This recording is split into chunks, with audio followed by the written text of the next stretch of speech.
Hello guys, and welcome back to my channel. I hope you enjoyed my last video, which was describing my new method for starting delphinium seeds off, which I was really happy with, and I hope some other people found it useful as well, because I certainly did. So what I thought I would record for you today is a little bit of a flower farm tour. So I haven't shown you around the field since about February time, and obviously things have changed quite a lot and become a little bit tidier than they were back in February. So a lot of weed membrane has gone down and a lot of tidying up and sorting out's gone on. There's still lots of things to do as always, but I feel like I'm in a good position to show you what's going on. So this will also serve its purpose as my own records, so I'll be able to look back on this video and see how things have changed throughout the season and throughout the years as well to come. So I hope you enjoy, and I'll show you this field to start with, which is my original flower field, and then we'll go to my other field which is around the back of the farm. So I'm just balancing quite precariously on this fencing just to show you this field. There's about 16 David Austin roses there, which I don't really pick. I pruned them really hard back down to the ground quite late on in the season, so they're just bulking up again. They need mulching, but other than that, they look quite healthy now. And then I've got these are sort of mainly annual and dahlia beds. So as you can see, I've still got 1, 2, 3, 4 uncovered beds, and I just ran out of weed membrane. That's the only reason why those are still uncovered. Those 2 over there are prepped already with compost, and this one isn't, so I just need to weed this and then cover it in some compost, and then it's ready to plant into. So let me show you what varieties we've got where. So in this bed I've got some straw flowers, and these went in last week. They're still quite small. I sowed them quite recently, so yeah, they've just gone straight out. And here we've got our first dahlia bed. I've decided to just grow them in 2 rows this year. Last year I grew them in 3 rows, and I also didn't grow them in weed membrane, and I had this template made so that I could burn this specific size hole in the weed membrane, and that seems to be pretty good size. If you need to know what size it is, I'll measure it for you. So yeah, I can get 32 dahlias per bed here. So that's the first bed and the second bed. These were all planted out last week. This is Amaranthus. I planted this out middle of May, and then that was when we got the really late frosts. So the larger plants that you see are the ones that survived the frosts, and the smaller ones are the ones that I re-sowed straight away after the frost, and mostly they're at the end of there. They're still quite small plants, but like I said with the straw flowers, this should catch up pretty soon. In this bed we have scabious in the first half, and then clary sage in the second half. So we've got a mix of scabious down here, and then up there's the drumstick scabious, which I really like in bouquets and things. And this is a grasses bed, so this is all mixed grass varieties. This was one also that didn't do that well because the irrigation, I planted them out when it was really hot a couple of weeks ago, and the irrigation just wasn't touching the surface layer of the soil where the new varieties were being planted. So what I should have done was come out here with a hose pipe and watered them properly, but I didn't. So anyway, I set off some more of these, and they've been planted out as well, so they should catch up nicely. So I've got a nice full bed now instead of half bed. Cosmos in this bed, and dill over there at that end. This is Greek cress. This is my new favourite thing ever. It's just so good for bouquets and that frothy sort of look. So I don't know if you can see, but these are the flowers, the white sort of flowers, and then they have these lovely little seed pods on them. but this is really good. I've sown this again, so I've got a succession to use after when this is finished. And then in between I've got corn cockle, and then at the end there I've got some giant poppies, and then some more dahlias.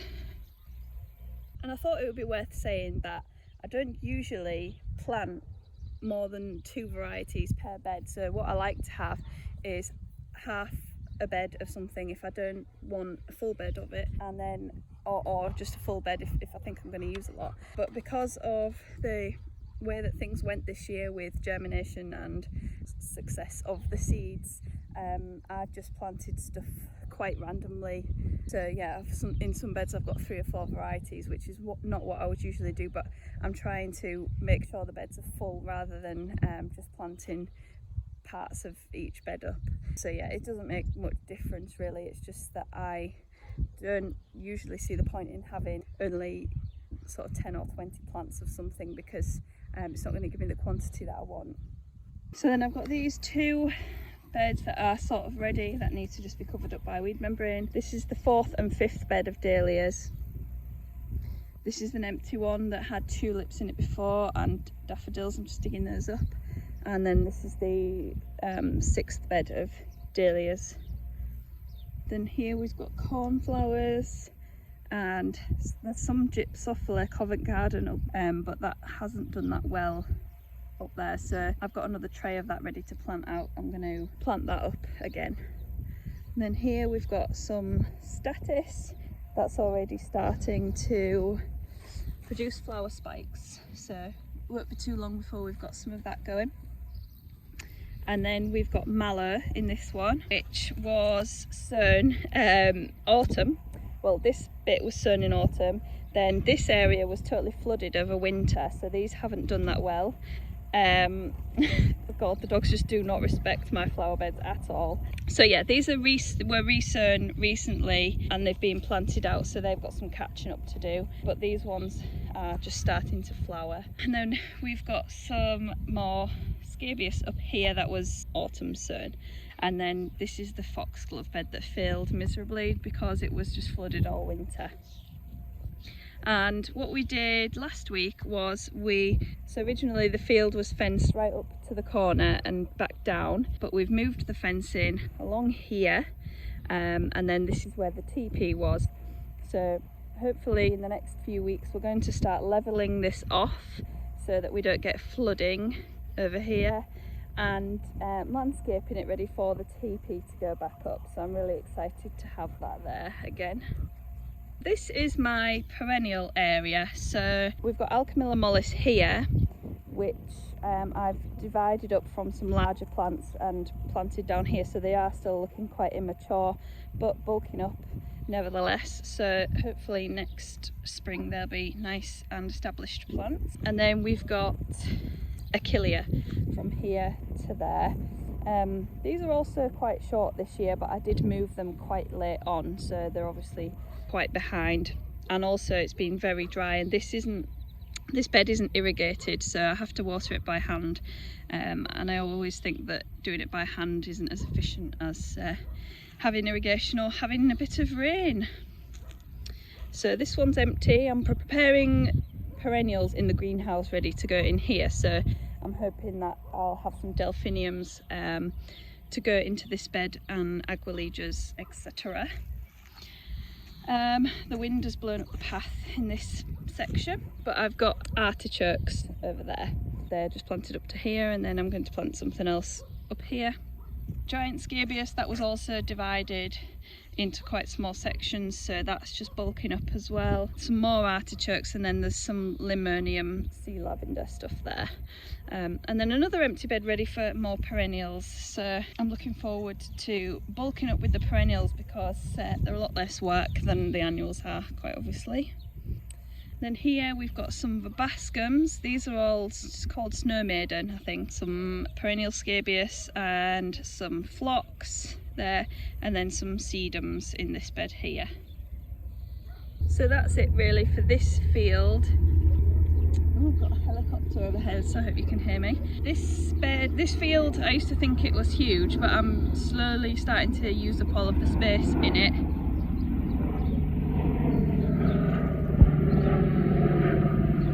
So I've just come over to my new growing area, which we've had freshly fenced off and chicken wire put up on the fencing, just because there are quite a lot of rabbits around here. And we are hoping to welcome some new members to the Bloom and Grey family hopefully soon. So I won't tell you anything more about that, but hopefully soon as we know that it's going to happen, I'll post a video about it. So this is the new area, which contains this growing area, which is about 300 metres squared, and my polytunnel and the greenhouse. So I put this greenhouse up at the start of this year, and that is going to be where I'm going to produce all of the plants, hopefully, for this field and for the polytunnel. So no doubt there'll probably be a second one there sometime soon, because it's not going to be big enough like it always isn't. So we've got these 4 beds fully planted up now, and I didn't think that I was going to actually be able to plant any plants in here, just because of all the failures that we've had this year. But we've got half of it filled, so that's good news for me, and I'm hoping to put some biennials and things into that side and see how they go. So that's going to be an experiment as well, because I'm not sure how things are going to survive over winter in this field, because it's quite heavy clay. I'm not sure if it's going to be too damp for things to stay in over winter, but we'll see. So in these beds I have sunflowers all the way up to here, and then I've got a bit of a random mix over there. I can't exactly remember what's up there, but I think there's some cosmos, some saponaria and other random things. And then this bed here, all the way up to here, and then starting here, this is all dahlias that I've started off from seed. So that is the first time I've done this. I don't know if they're all going to be really horrible colours or whether they're going to be nice, but we'll see. I'm looking forward to seeing how those ones are going to bulk up. Then at the end of this bed here, we've got gourds, ornamental gourds, so I'm hoping to be selling those from September, October time. And then here we've got some orach, which was gifted to us by Twisted Sisters. So fingers crossed for that one. It's a really nice variety, so I'm looking forward to that, and hopefully it'll do well in this field. And then this is a new addition yesterday, which is the irrigation. We've put in some sprinklers and we tested them out yesterday, and we thought we had quite good water pressure, but it turns out we can't run both of the pipes, the stand pipes, at the same time. So there's one up there and one here, so we're just going to have to switch between the two for now. But I might just get a pump put in so that we can run both at the same time. And what I would really love to do is either put a gutter on the polytunnel or collect rainwater from this shed here, and then be able to pump it from collected rainwater rather than doing it from the mains. So I'm hoping for the best for this new field, and looking forward to next year being able to fill it up. So I'm a little bit embarrassed to show you the polytunnel. It's gone a bit wild, and I also need to start pulling out the ranunculus. So I would have done this earlier if I could have, but I've been a bit busy. So there's Orlea here. This is all self-seeded amongst the ranunculus. So this was a full bed of ranunculus, and so was this. And then in this bed here we've got Greek oregano, and then I've got Dorcas and some foxgloves at the back, and then I've just planted some zinnias in this section here, and there's some snapdragons in that top corner, but they basically all need ripping out, and planting phlox and zinnias and asters and things in here next. So I hope you enjoyed that video, a little bit of a tour of our flower fields and how things are going at this time of year, which is middle of June. And obviously this year isn't a normal year for me. I usually have lots more flowers coming on a lot earlier in the field, but I've divided a lot of perennials, which have caused them to be quite immature for this time of year. And obviously I had lots of seed failures and things like that at the start of the year, so This time of year is my sort of problem area that I really need to work on. So I struggle quite a lot with having enough biennials and perennials at this time of year, and after the ranunculus that I get in April, I'm usually quite short on flowers for a while until the February sunflowers catch up. So that is something that I'm really trying to work hard on with my successional planting and just building up a stock of perennials and biennials. So this week and last week I've been sowing lots of biennials and getting ready for next year, because I've got lots of empty space for me to be able to fill those things up with biennials. So yeah, today's a bit of a rainy day, so I've written it off and I'm editing YouTube videos and doing a bit of admin. So I'm keeping myself dry and warm indoors. But yeah, I hope you enjoyed this video, and hopefully I'll see you again next time. Thanks a lot.